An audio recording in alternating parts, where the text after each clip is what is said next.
Kung gusto mong gumanda ang ngipin mo, kumain ka lang ng donut. Donut? Donut? Ang donut ay 15 piso lamang. Gusto niyong makita ang katotohanan?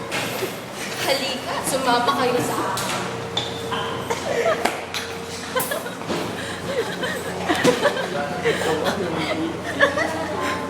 Ang small donut ay nagkakahalagang 15 piso lamang.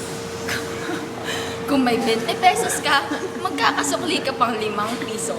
Kaya kung ako sa inyo, bibili na ako ng small donut. Kung gusto niyo na mas malaki kung gusto niyo na mas malaki pang sira sa ngipin, bumili kayo ng big donut. Maraming salamat sa inyong panonood.